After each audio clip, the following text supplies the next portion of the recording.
اس پارے میں دو حصے ہیں، سورہ آراف کا بقیہ حصہ اور سورہ انفال کا ابتدائی حصہ۔ سورہ آراف کے بقیہ حصے میں 6 اہم مضامین بیان کیے گئے ہیں۔ نمبر 1، حضرت موسیٰ علیہ السلام کا تفصیلی واقعہ۔ نمبر 2، عہد الست کا ذکر۔ نمبر 3، بلعم بن بعورہ کا عبرتناک قصہ۔ نمبر 4، کفار کی مثال چوپایوں جیسی بیان کی گئی ہے۔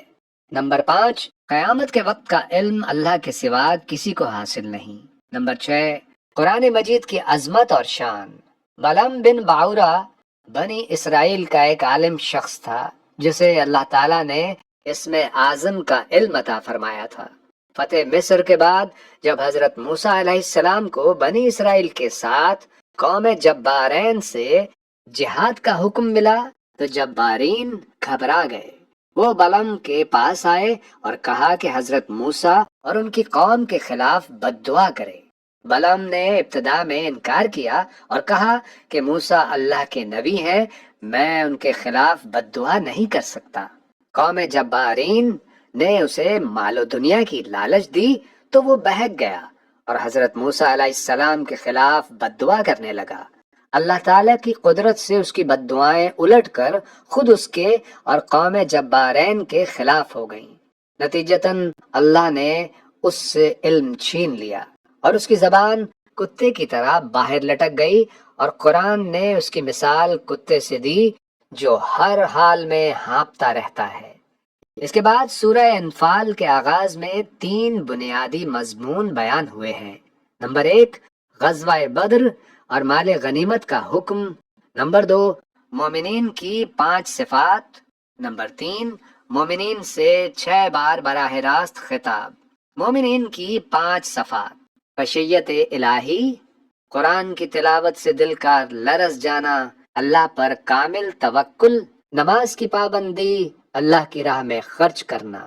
اس کے بعد مومنین سے 6 بار خطاب فرمایا گیا۔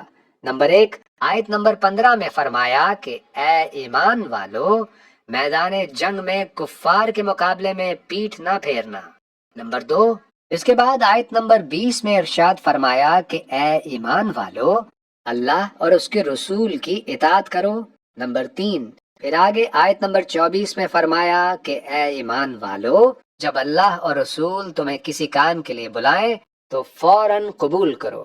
اس کے بعد آیت نمبر 27 میں ارشاد فرمایا کہ اے ایمان والو، نہ اللہ اور رسول سے خیانت کرو اور نہ اپنی امانتوں میں خیانت کرو۔ نمبر 5، پھر آگے آیت نمبر 29 میں فرمایا کہ اے ایمان والو، اگر تم اللہ سے ڈرو گے تو وہ تمہیں حق و باطل میں فرق عطا کرے گا اور تمہارے گناہ معاف فرما دے گا۔